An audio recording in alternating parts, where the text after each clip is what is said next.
here's everything you need to know. So first things first, this is the 1,812 kilometers of Qatar. It's going to roughly equate to about 10 hours of racing, and it's actually worth more points in the championship than the 6-hour races that will follow. If you win here, it can get your season off to a pretty good start. Just ask the number 6 Porsche Penske Motorsport and the number 92 Manthey Pure Racing teams from last season.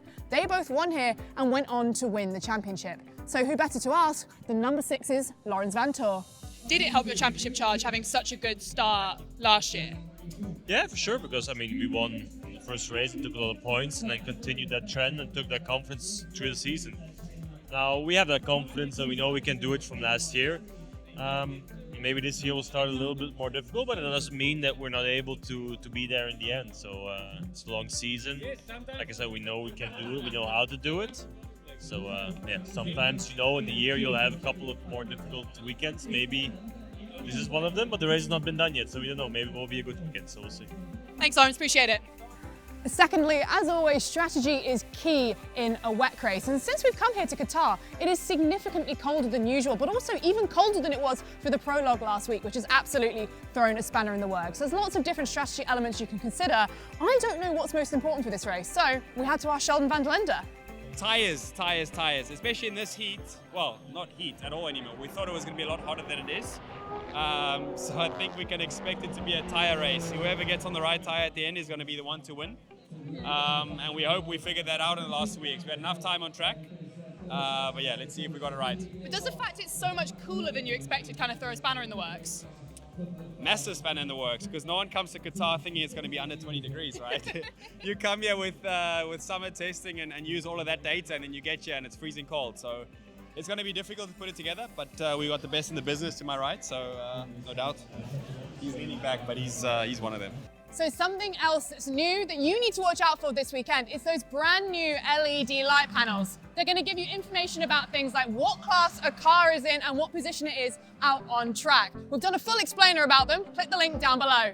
So we've got to talk about our new cars for this season, starting with the Aston Martin Valkyrie. Have you not heard about it? Because I'm sorry, this thing has made such an entrance with that incredible V12 engine. You can hear it all the way across the paddock. And then Mercedes-AMG Iron Lynx, an iconic car brand, comes to the WEC with some really interesting drivers. But you'll hear from one of them in a second, because it's not going to be easy for these guys joining a championship of this caliber. Let's hear what they have to say about it. First race weekend in the new car. What can we expect when it's such a challenge coming into this championship with a brand new car, right? Yeah, it's difficult because there's a lot of new systems for the car, for Mercedes, with all the torque sensors and everything is quite new. So we are still trying to figure out everything. For sure, we know also as a new car coming to the championship, it's always a challenge in the beginning.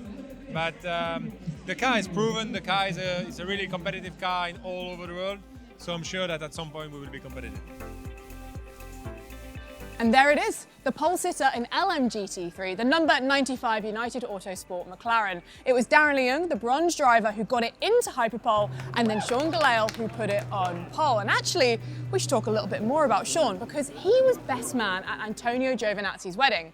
Why is that relevant? Well, Antonio Giovinazzi was driving the number 51 Ferrari hypercar that will start on pole position in hypercar tomorrow. We spoke to both of the squads to see how relevant pole position actually is in a race like this. Congrats on pole, my friend. You must be delighted. Yeah, no, it's been mega, yeah. It was a pretty tough gig last year, really fighting to try and get the car in hyperpole and stuff. And so, yeah, it's just been really nice to kind of string a lap together and get a good result off the back of it.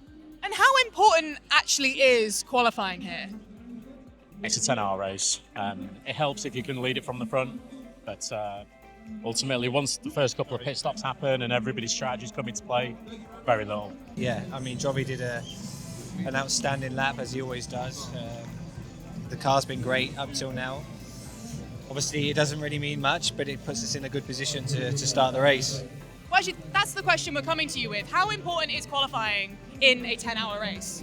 I'd say the time isn't the thing. It's more that the track characteristics make it really difficult to overtake. So basically, it puts you in a position, if you can stay at the front at the start, to try and control the race and to try and manage your tyres as much as possible.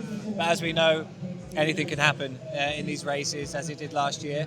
But we're positive. We're giving our best shot, and we're confident we've got a great car under us. So the number 51 Ferrari is going to be starting on pole position. And what an incredible race we are set up to have. It's going to be filled with drama, action, and plenty of things that are going to impact the championship all season long. Make sure you're following along over on FIAWEC.tv. We have 1,812 kilometers of incredible racing for you to enjoy. See you there.